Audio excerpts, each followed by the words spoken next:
The village slept. Silence, heavy and humid, hung over the narrow lanes. Moonlight painted the thatched roofs silver except for the looming shadow of the ancient banyan tree. It stood by the river, its gnarled roots like skeletal fingers reaching into the water.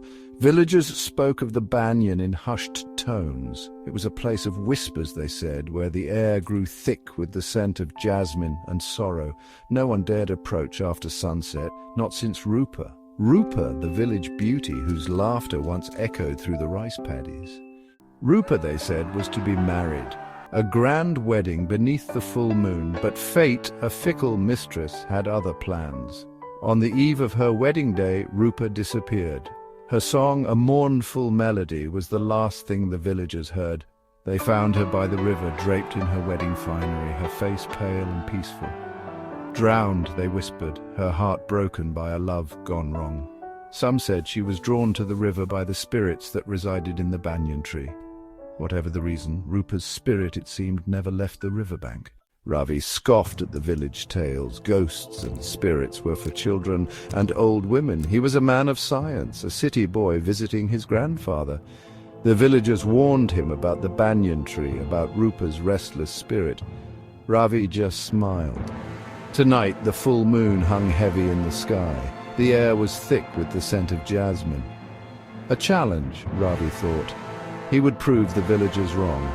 He would walk to the banyan tree and back, and laugh at their superstitions. The path to the river was dark, the moonlight swallowed by the banyan's dense canopy. Ravi felt a chill despite the humidity. A twig snapped. He stopped, his heart pounding. Just an animal, he muttered. Then he heard it, a woman's voice singing Rupa's mournful song. He pushed forward, drawn by the voice. There, by the river, stood a figure in a white sari. Her long black hair cascaded down her back. Her face, pale in the moonlight, turned towards him. It was Rupa. Her eyes, filled with a deep sadness, held his gaze. Ravi tried to speak, but his voice died in his throat. He wanted to run, but his feet were rooted to the spot. They found him the next morning by the riverbank, babbling incoherently. His hair had turned stark white.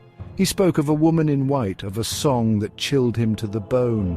The villagers listened, their faces grim. Ravi was never the same. He left the village, his city skepticism shattered. The banyan tree still stands by the river, its roots gripping the earth.